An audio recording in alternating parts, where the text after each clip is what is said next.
नमस्कार दोस्तों, मैं आपका दोस्त चेनाराम सान लेकर आ गया हूँ आज एक नई टेस्ट सीरीज जो कि शिक्षण अभिवर्ती में अभिरुचि परीक्षण से संबंधित है।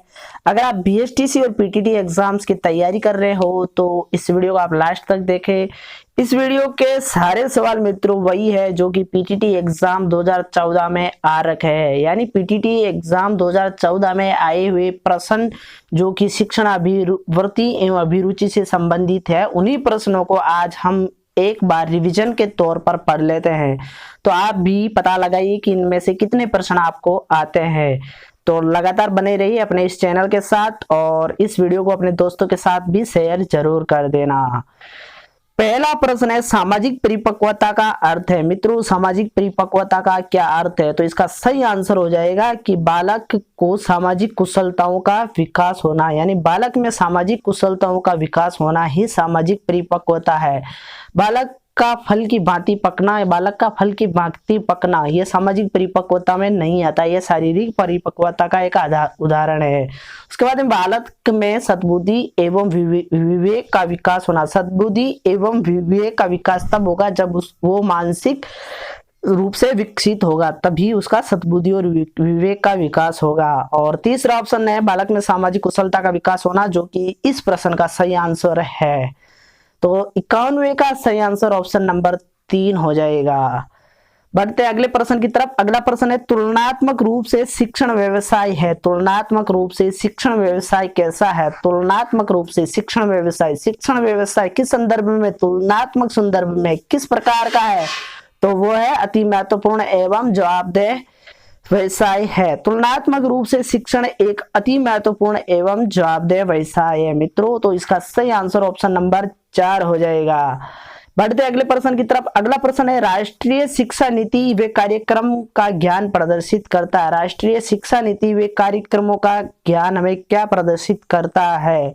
शिक्षा के प्रति सजगता, राजनीतिक चेतना, व्यवसायिक रुचि या धनोपार्जन की क्षमता। तो इसका सही आंसर हो जाएगा ऑप्शन नंबर 1, यानी राष्ट्रीय शिक्षा नीति और कार्यक्रमों का ज्ञान है वो शिक्षा के प्रति सजगता प्रदर्शित करते हैं। तो 53वें का पहला इसका सही आंसर हो जाएगा। 54वां प्रश्न है, मित्रों की कक्षा में उपेक्षित बालकों की पहचान अध्यापक को कब करनी चाहिए? आप एक अध्यापक है और आप कक्षा में कुछ उपेक्षित बालक है तो उनकी पहचान आप कब करेंगे? बहुत शीघ्र, समय समय पर, या ज्ञात ही नहीं करेंगे, या कभी भी? तो इसका सही आंसर हो जाएगा ऑप्शन नंबर 1, यानी हमें उपेक्षित बालकों की पहचान है वो बहुत ही जल्दी करनी चाहिए, ठीक है, वरना वो कक्षा का माहौल है वो खराब कर सकते हैं।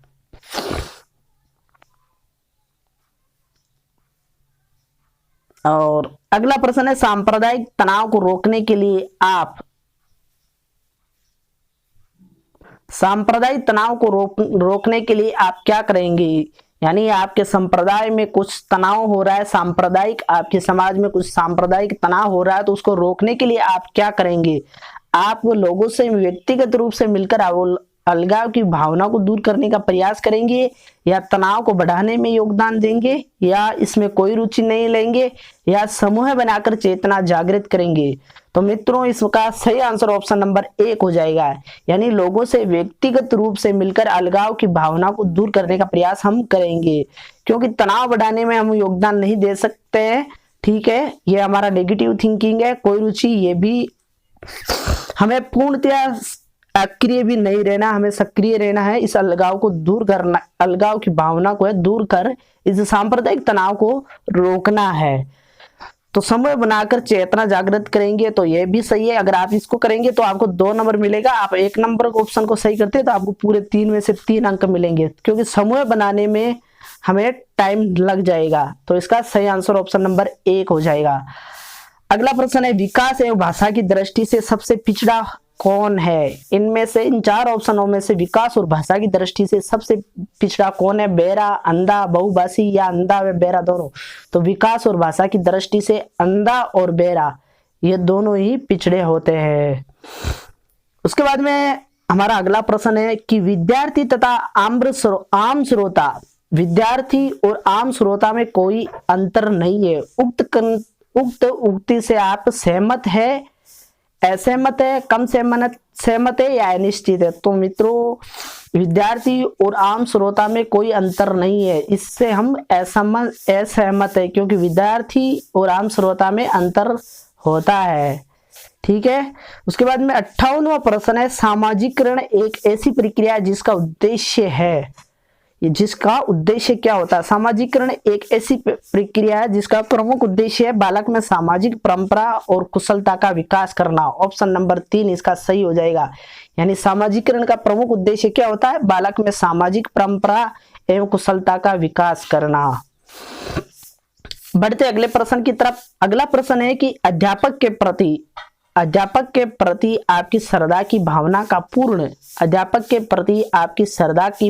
का पूर्ण विकास तब होता है जब शिक्षक को विषय का पूर्ण ज्ञान हो, शिक्षक का निष्पक्ष व्यवहार हो, शिक्षक का आदर्श चरित्र हो या शिक्षक धनी हो। तो मित्रों, इसका सही आंसर हो जाएगा ऑप्शन नंबर 1, यानी शिक्षक को विषय का पूर्ण ज्ञान होना आवश्यक है, तभी आपका आदर्श विकास होता है। उसके बाद में 60वां प्रश्न है कि प्रेरणात्मक प्रविधि में प्रमुख रूप से मूल्यांकन का आधार सम्मिलित किया गया है। प्रविधि कैसी? प्रेरणात्मक, और उसमें मूल्यांकन का आधार सम्मिलित क्यों किया गया है? उत्तर लिखवाने, मौखिक पूछने और जांचने, या उपयुक्त पहला और दूसरा दोनों, या उत्तीर्ण एवं अनुत्तीर्ण करने के लिए। तो इसका सही आंसर हो जाएगा ऑप्शन नंबर 3, यानी हमें प्रेरणात्मक प्रविधि है वो मूल्यांकन का आधार में सम्मिलित किया गया। उत्तर लिखवाना, मौखिक पूछना और जांचना, ये दोनों उसके मूल्यांकन में के आधार में सम्मिलित है। हमारा उद्देश्य ये नहीं होना चाहिए कि उन्हें उत्तीर्ण और अनुत्तीर्ण करने के लिए हम इस मूल्यांकन को अपनाते हैं। तो इसका प्रमुख उद्देश्य होता है उत्तर लिखवाना, मौखिक पूछने और जांचना, यही मूल्यांकन का आधार होना चाहिए।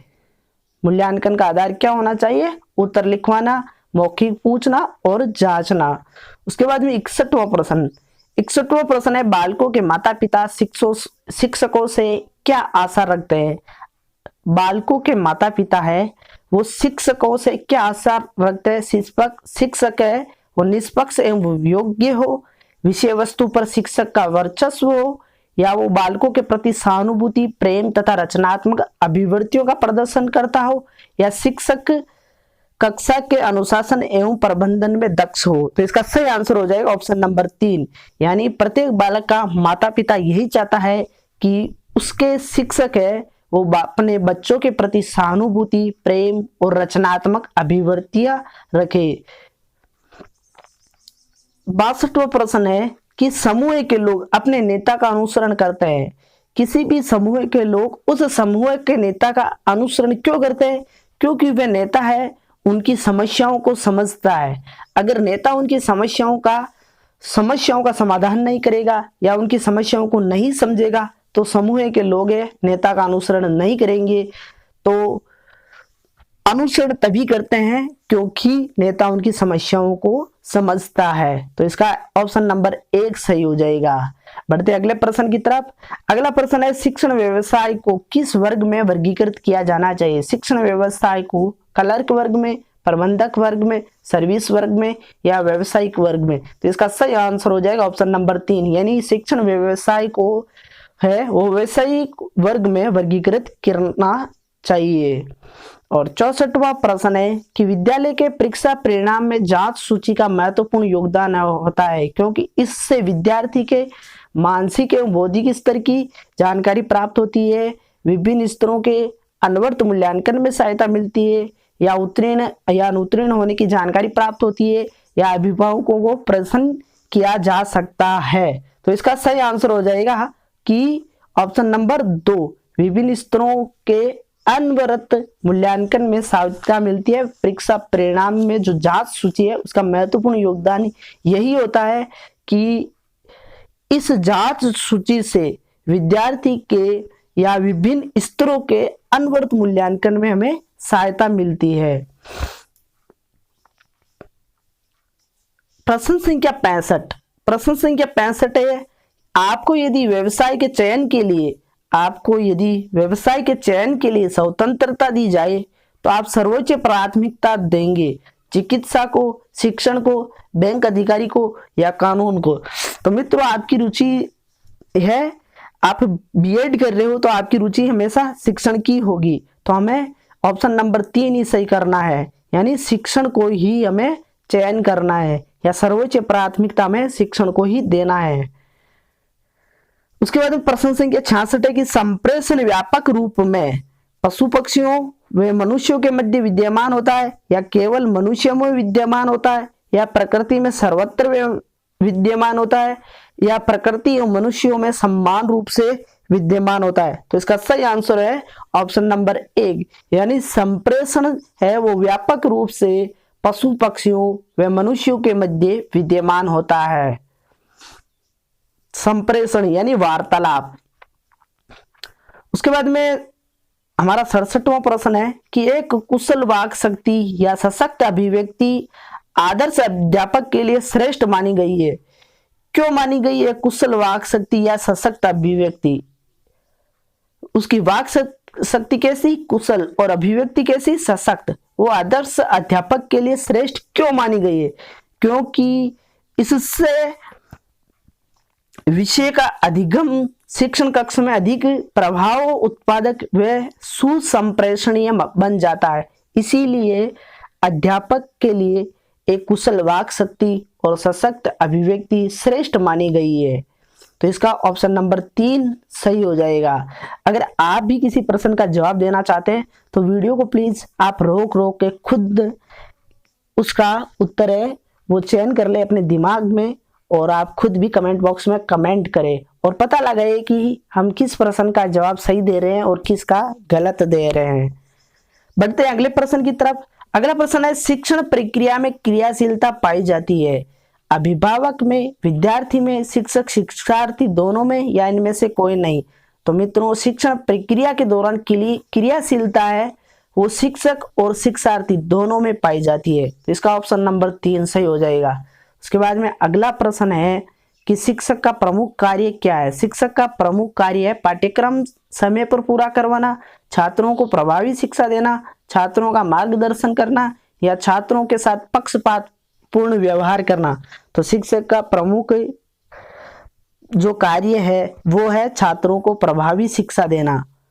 शिक्षक का प्रमुख कार्य क्या है? छात्रों को प्रभावी शिक्षा देना। इसको अगर हम करेंगे तो इससे हमें 3 नंबर मिल जाएंगे। ठीक है, अगर हमें शिक्षकों का मार्गदर्शन करना है तो इसके में 2 नंबर, पाठ्यक्रम समय पर पूरा करवाना तो इसका 1 नंबर, या फिर इसका 2 नंबर है, इसका 1 नंबर है। अगर हम ऑप्शन नंबर 4 सही करेंगे इसमें तो इसका हमें 0 नंबर मिलेगा। तो ठीक है, इसका 2 नंबर है, इसका 3 नंबर, इसका 3 नंबर है, और मार्गदर्शन वाले का 2 नंबर, 3 नंबर, 1 नंबर, और इससे मिलेगा 0 नंबर। ठीक है, और 70वां प्रश्न है कि आज के नेताओं के जीवन मूल्यों में बदलाव आ गया है। इससे आप निसंदेह, असहमत, कम संभवतः या कम सहमत? तो आज के नेताओं के जीवन मूल्यों में निसंदेह बदलाव आ चुका है। तो इसका ऑप्शन नंबर 1 सही है। 71वां प्रश्न है वर्तमान शिक्षण से तात्पर्य है। वर्तमान में जो शिक्षण व्यवस्था उससे तात्पर्य अध्यापक द्वारा छात्रों को ज्ञान प्रदान करना, दूसरा निर्देशित करना, न केवल ज्ञान प्रदान करना बल्कि ज्ञानार्जन को निर्देशित करना, और चौथा ऑप्शन है ट्यूशन देना। तो इसका सही आंसर हो जाएगा ऑप्शन नंबर 3, यानी वर्तमान में शिक्षण से तात्पर्य है न केवल ज्ञान प्रदान करना बल्कि ज्ञानार्जन को निर्देशित करना। उसके बाद में 72वां प्रश्न है कि बालक के विकास में सर्वाधिक योगदान होता है। किसका योगदान होता है बालक के विकास में? अच्छे विद्यालय का, पाठ्यपुस्तकों का, धनवान माता पिता का, या फिर योग्य एवं समर्पित शिक्षकों का? तो बालक के विकास में सर्वाधिक योगदान है वो होता है योग्य एवं समर्पित शिक्षकों का। तो 72वें का चौथा ऑप्शन सही हो जाएगा। उसके बाद में बढ़ते हैं अगले प्रश्न की तरफ। अगला प्रश्न है कि शिक्षण एक मनोवैज्ञानिक है, सैद्धांतिक मनोवैज्ञानिक, प्रयोगात्मक मनोवैज्ञानिक, विज्ञान, या इनमें से कोई नहीं? तो इसमें से सही आंसर हो जाएगा वो हो जाएगा हमारा ऑप्शन नंबर 2, यानी शिक्षण एक प्रयोगात्मक मनोविज्ञान है। शिक्षण एक प्रयोगात्मक मनोविज्ञान है। 74वां प्रश्न है शिक्षण शिक्षक का स्वमूल्यांकन है। इस कथन से आप सहमत है, पूर्ण सहमत है, या आंशिक रूप से सहमत है, या आप पूर्णतया ही असहमत है? तो शिक्षण है वो शिक्षक खुद का मूल्यांकन है, इससे हम पूर्णतः सहमत है। ठीक है, तो इसका ऑप्शन नंबर 2 सही हो जाएगा। और 75वां प्रश्न है, वर्तमान परिस्थितियों में शिक्षक नेता के लिए सादा जीवन और उच्च विचार का सिद्धांत है। वर्तमान परिस्थितियों में शिक्षक नेता के लिए सादा जीवन और उच्च विचार का सिद्धांत है। कैसा? मूर्खतापूर्ण, अनुपयोगी, पाखंड युक्त या कल्याणकारी? तो मित्रों इसका सही आंसर ऑप्शन नंबर 4 हो जाएगा, यानी कल्याणकारी विचार का सिद्धांत है। वर्तमान परिस्थितियों में शिक्षक नेता के लिए सादा जीवन और उच्च विचार का सिद्धांत है, वो कैसा है? कल्याणकारी है। तो मित्रों आशा करता हूं कि ये टेस्ट सीरीज आपको अच्छी लगी होगी और आपने 25 में से लगभग 22 प्लस सवालों के सही जवाब अपने मन में सोचे होंगे। और यदि आपने अभी तक अपने इस चैनल को सब्सक्राइब नहीं किया है तो प्लीज सब्सक्राइब करें और अपने दोस्तों के पास शेयर भी जरूर करें। ये टेस्ट सीरीज आपको कैसी लगी इसके बारे में कमेंट करके हमें कमेंट जरूर बताएं और वीडियो को लाइक कर दें। धन्यवाद।